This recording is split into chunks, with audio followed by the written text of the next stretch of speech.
that you are the one person I know I really want to spend the rest of my life with already. No, it's true. Pray tell, did Ozo just propose to Nengi? Because I am not understanding what I am hearing. Guys! It's not a game, it's a rich thing. Now, last night, while Erica was raining curses and threats and insults on Laycon and Prince, she made the most ridiculous, like the most absurd statement I have heard in a long time. Hey guys, you're welcome back to my YouTube channel. My name is Glory Elijah and this is Frankly Speaking with Glory. I do not have my tea here because I already had a cup of tea this morning when I filmed the first video about the drama that happened last night after the party involving Erica, Laycon and Prince. So in this video, guys, I'm going to be sharing with you guys that absurd statement that Erica made. And also, guys, something really interesting happened between Ozo and Nengi. And of course, it will not be a complete Saturday night party without our most dramatic couple having their usual breakup and makeup. I'm talking about Vee and Neo. So you need to watch till the end of this video as I share with you guys every single detail of all about those events. But before I continue, guys, you know the deal. Please take a moment to pause this video if you are new in this terrain. Yeah, kindly click on the red subscribe button to become a part of this family. Why is this wig shifting? Okay.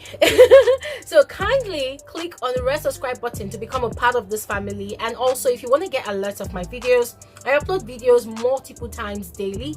Kindly click on the white bell button that is right beside the red subscribe button. It is called the post notification bell. The moment you click on that, please click on all. Do not choose personalized. The moment you choose all, every single video that I upload to this channel, you will definitely receive it. And guys, I've told you before, I do not just do reviews on Bbnaija shows. No, I also review social issues and also trending topics and, you know, basic misconceptions about society and all of that. Without much further ado, let's get into the video. I'm getting impatient right now with the gist. Now, in the early hours of this morning, while Erica was waiting beside the diary room door for Biggie to open the door and attend to her, she went into a bit of a moment of self-reflection. So Kidwaya was there with her, and then Kidwaya was trying to still calm her down because, guys, Erica went off on one for over 5 good hours. She started going crazy from, I think, 12:30 a.m. after the party ended till 4:30 a.m. this morning. Guys, I think that's over 5 hours. So she had calmed down a bit, and then Kidwa was trying to talk to her, you know, tell her to calm down and chill, and then she kept on ringing the door to the diary room, but Biggie refused to attend to her, which I am grateful for, because if Biggie had attended to Erica, I swear down, I would have entered my TV to go and meet Biggie. Anyways, guys, that's me being dramatic. But then she was now standing in front of the window beside the diary room door, and that was where she was now blaming her father and her mother. She was saying that she doesn't blame any other person, that she blames her parents for bringing her here. It's not my fault. I didn't ask to be here. My mother and my father made a mistake and I'm here. So when she made that statement, I was asking myself, like, okay, it could either be that this girl has completely lost her mind, completely gone bonkers, or it could either mean something else. It could either mean that, oh, she's blaming her parents for giving birth to her, or she's blaming her parents for bringing her to the Bbnaija lockdown mansion. And I'm asking myself, I don't understand. Did your parents drag you into the mansion? I thought you've always said that you're an adult. You have a choice to choose whatever you want to do in life. You have a choice to your right to your own decision. So how is it your parents' problem that you find yourself in the lockdown mansion?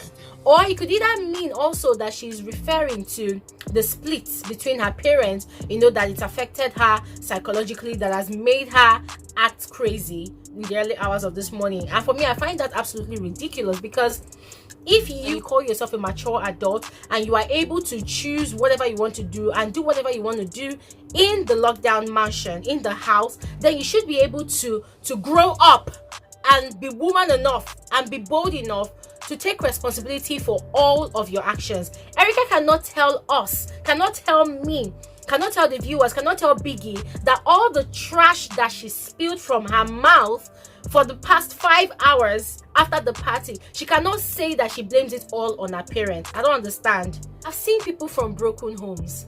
I've seen people whose parents are not even together and they grew up better. They are doing great for themselves. So why will Erica want to now play the victim card, play the pity card, by trying to make it look as if, oh my God, I'm going through a lot of emotional stress, I don't understand. Is she the only housemate in that house? As I said in my previous video, Lucy has gone off on one a couple of times, a number of times, multiple times, but the amount of harmful and damaging words that Erica used yesterday on Laycon and Prince, Lucy has never gone to that extent to use such words. So why is Erica shifting the blame to her parents? I don't understand. And so Kidwaya led her on to the couch because at the end of the night, Biggie still refused to see her. Yeah, because I don't know what she's thinking. I feel like maybe she's feeling like, oh, this is my mansion, I'm the queen of Bbnaija house. If I want to see Biggie at any time, I will see Biggie. Like, what? Like, Erica lost that status as head of house the moment she went ahead and poured water on Prince's side of the bed.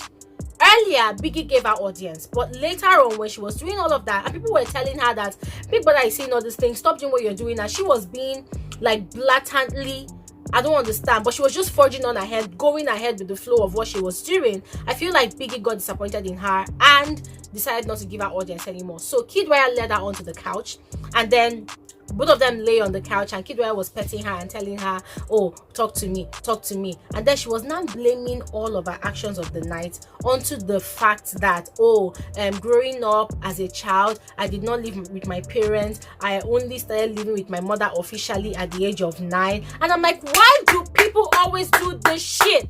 Why do people always toe the line of, oh, I blame it on my parents, I blame it on my mother? I don't understand. I feel like as an adult, I feel like you are responsible for all of your actions. So Erica wants to tell me now that knacking is in the house, she blames her parents for it. I don't understand. Or she wants to say that doing the things that she has been doing in the lockdown house, or every other decision that she has made in her life, she wants to say that she blames it on her parents. Is that what she's trying to say? Ah, gosh. Anyways, whilst all of that drama was happening, hey gosh, guys, Vee and Neo were having a lovers spat. Guys, this was the most vehement altercation that Vee and Neo had ever had in the lockdown mansion. I'm coming to the Ozo and Nengi story, so guys, please be patient and listen to this one because these two stories are sort of intertwined. So as everybody knows, Vee has been sick, yeah, and she had just taken a medication after the party. Biggie supplied her medication, Erica was supposed to go and get it, then Vee took her medication, and then Vee was trying to lose her hair because she has been under pressure, you know, that, oh my God, in the morning it's going to be eviction, in the evening I'm going to be evicted, I'm up for nomination and all of that. So she has been restless, and she has been telling Neo that, Neo, I am up for eviction, I'm up for eviction, you know. But then Neo, being Neo, has been overly emotional and being in his feelings, in the sense that every little thing gets on his nerves, you know. So according to Vee, she had told Neo earlier that Neo would help her to lose her hair and wash her hair, and Neo said, okay, he wants to make food, will you eat? And Vee said, well, I don't know, I'm not sure. And then according to Vee, Neo got really upset and started, you know, just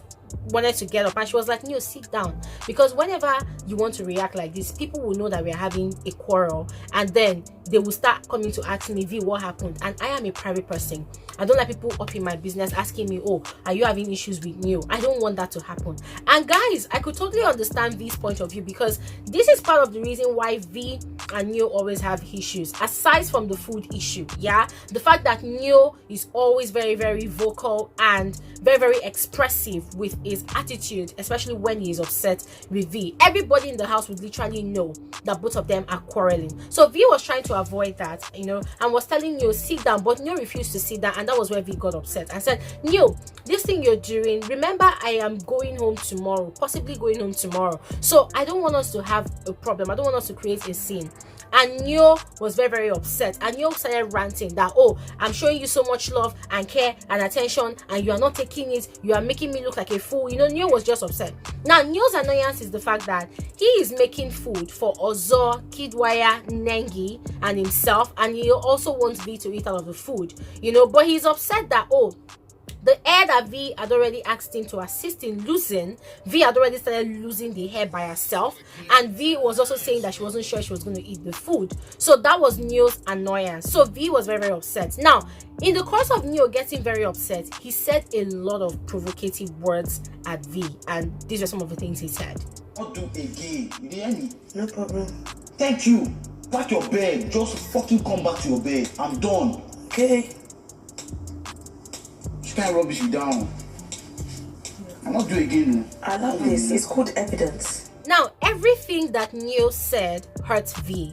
She didn't even like the fact again that Neo was actually raising his voice and shouting so that everybody in the house would hear. To the point that he was telling Vee, F you, F you, F you Vee, F you Vee. He was even telling Vee to pack her things and leave their bed space and go to her own bed. That Vee should completely migrate. It's like, guys, this scenario was like a married a husband, you know, sending the wife packing out of the house. It was quite hilarious, but then it was very, very serious and funny at the same time. You know, so Vee was very, very upset, and then she was laughing and telling Neo, you know that I am going home tomorrow, possibly, and you are doing all these things that you are doing to me. I am telling you that your words are hurting me, and so when you come and beg, don't say I did not warn you, because I will not agree. I will not listen to you. And he was like, yeah, F you. If you like, go home tomorrow. I don't care. I don't give a damn. Like, guys, Neo actually said that, and Vee was very sad. Nengi was trying to come between them and separate them and settle the dispute. Laycon too was also trying, because of course Vee is his bestie in the house at the moment, so he was trying to settle their dispute, but Neo kept on saying what he was saying, and so Vee said, okay, oh, I've heard you. So she went ahead and started packing her things from Neo's bed. Guys, it was at that point in time that realization dawned on Neo that, this girl is breaking up with me, oh. This girl is going to leave me, oh. Guys, that was when the begging started. You know how hilarious it is when a man, a typical Nigerian man with so much pride, after making mouth and doing all the shalaye, get out of my sight, I don't care about you, I don't want to see you. After doing all the shalaye finish, he now realized that, this woman is going to leave me for reals. The man now humbles himself and starts begging. That was exactly what happened to Neo. Like, Coke catch Neo. He realized that, this girl might be evicted tomorrow, and once she goes into the real world, I will not see her again. Guys, Neo started begging. He begged and begged and begged, though. At some point, I was scared that Neo was either going to get a strike, or he was either going to make Vee get a strike, because Lucy was the one that now came to open the door, because Neo was literally wedging the door. He refused Vee to go. Vee wanted to go out of the room to her own room, you know. So she was basically, you know, shouting, Neo, I want to go out. Like, guys, just watch this for yourself. Oh my God, can you not listen for once and move from the door? Move from the door! Fuck! Move from the door, we are done! Fuck's sake! Don't do that. You force her to touch you, and that's already a strike. So while she was shouting and struggling, Neo was not budging. Neo was not moving. He was begging Vee, just stay, I want to talk to you. And Vee was like, I am done. I told you, I warned you that all your words are hurting me. You know I am going home tomorrow, so I am not interested in whatever you want to say. I am never coming back to you again. Guys, so Vee was now struggling with Neo, and guys, that was where I was scared for Vee, because in Biggie's house you cannot be physically violent with someone. I understand that they are having a lover's tiff, yeah, but Vee was now dragging Neo, yeah, which Biggie could actually count as a strike, but I'm glad that it wasn't like an intentional kind of violence, you know. But then let's see how it goes today, if Biggie is going to count that as a strike for Vee and for Neo. And then for Neo was standing at the door, and Lucy, I think Vee was now the one shouting, please can somebody come and open the door, and then Lucy opened the door and was warning Vee that Neo, that why would you do such a thing? In the rule book, what you are doing right now is called goading. the person wants to leave and you are blocking the person from leaving, you could get a strike for that, and then that could cause provocation for her. She could hit you, and before you know it, both of you will get a strike or disqualification or something, you know. And then Neo moved aside. It wasn't actually goading Lucy intentionally, V intentionally, you know. So that was what happened. V now left, and guys, Neo was scared. He was not going to meet. So the funny thing that happened was that all through this while, when V was shouting, Neo was shouting, Ozo was sleeping on the bed because he was drunk, like he was wasted. These Gordons, I mean, what did they drink last night, guys? It completely scattered everybody's brain. Ozo was drunk and he wanted to throw up. So Nengi had already run to the kitchen to go and join Neo so that she could bring noodles for Ozo to also eat, yeah, and have a good night's sleep. So all the while V was shouting, guys, I was asking myself, is Ozo dead? What is wrong with Ozo? Because the way V was shouting, V was literally yelling. And Ozo was sleeping. He was not even moving or budging from that bed. I said, God, I hope Ozo is not dead. And guys, after V and Neo had come out of the room, that was when Ozo also came out and said, is this what alcohol does to people? When V got to the dining table, she was crying. Guys, I felt so bad for V because I could completely understand where she was coming from. I mean, you are possibly going to be evicted tomorrow, and your lover in the house or your partner in the house is being extremely insensitive, because guys, Neo was highly insensitive last night or in the early hours of this morning, and however one you choose, you know. So guys, whilst Neo and V were having their own spat, that was when Ozo and Nengi, they now went to the garden. Now this is the breaking news, guys. Ozo and Nengi were in the garden and they were having conversations, and as usual, Ozo was the one doing the talking and pouring out his heart, and then he made this statement to Nengi. So you are the one person I know I really want to spend the rest of my life with already. Oh, sure. Did Ozo just propose to Nengi? After 7 weeks, or should I say 6 weeks and 5 days of being under the same roof? Nah. Guys, Nengi's reaction was funny. Like, I was as shocked as Nengi was shocked. And I love the response she gave. She was like, what are you going to eat this night? Biko, please. I love you. So please, skip. I can't skip, because like that's the reality. Skip. But that's what this whole thing is. and then Nengi was thinking it was the alcohol, and Ozo was like, do you think it's the alcohol talking? And Nengi said no, and Ozo was like, well, I mean every word I said. And I'm like, hey, are we having wedding bells from the lockdown mansion? Like, guys, oh my goodness, I was sort of excited, yeah, because these two people would look great together. But then what I don't understand is this supposed to be a stunt or what? Because everybody is being dramatic. Erica has had her 5 hours of fame. Neo had his own 1 hour or 2 hours of fame. Now Ozo is coming to come and shalaye the most. Like Ozo came to do the most. Came to tell Nengi, I want to spend the rest of my life with you. Ha! Ozo! You have one Mrs. Ozo offline outside though. Hey! Guys, it was crazy. It was completely unbelievable. That was where they ended the conversation, because Nengi said, okay, you know what, you want to eat noodles, you know, and that's what she does all the time. Ozo was even saying that, I know you want us to crawl, I know you want us to follow a process, but I cannot wait anymore. I wish I want to spend the rest of my life with you. Hey! Bam! It don't happen. So guys, let us see if today all these housemates that have been mad at night, whether when morning comes, when they wake up, whether their eyes will be clear again. Because me, I don't understand all this drama that happened yesterday. I was shocked beyond words. Then back to Neo and V, guys. Neo kept on trying to get V's attention. V had completely packed all her things from the house, and there was something V said that made me just like her. She said, Neo, relationship wise, it will never happen between us again because you intentionally hurt me. But we can be friends though. Even if I don't go home tomorrow and I win HOH, I'm going to choose you as my deputy. We are going to sleep on the same bed, but we cannot date because you have hurt me. I say, bam. The boss lady has spoken. Like, guys, I could completely understand where Vee was coming from, you know. And then at night, guys, after Vee had climbed their bed, Neo went to go and kneel down beside her bed and was begging her. Oh. And then he was now like, guys, it felt like Neo was almost going to cry. Please watch this. It was just so completely romantic. Oh my god.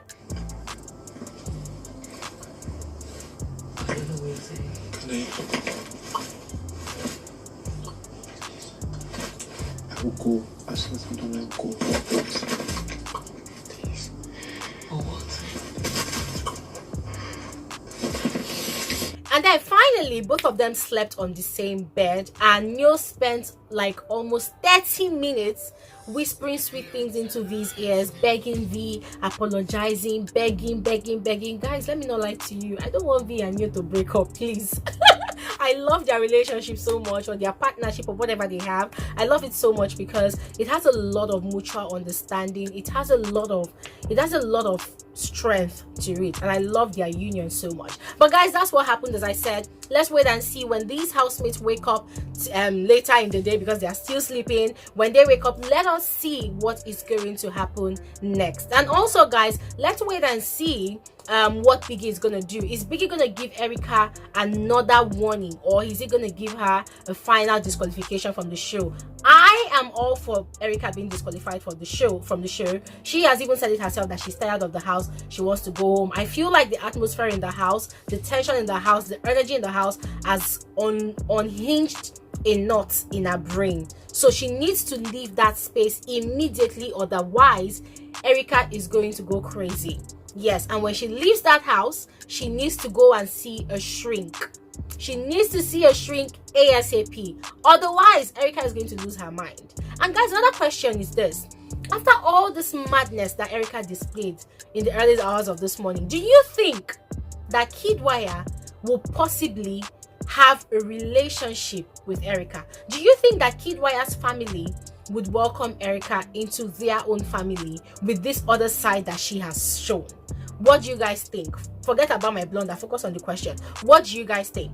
Because last night Kidwaya was telling Erica, you're now my family, I'm going to take care of you. I've told you this before, but you don't want to believe me. I'm going to take care of you, blah blah blah. Guys, do you think for real that Mr. Teriwaya is going to accept Erica into their family, if at all Kidwaya is going to want to have a relationship with her? Let me know your thoughts in the comment section below, and I will give you more updates as to Biggie's decision regarding Erica and all that drama last night. I'll see you guys in another video. Have an amazing day. Bye.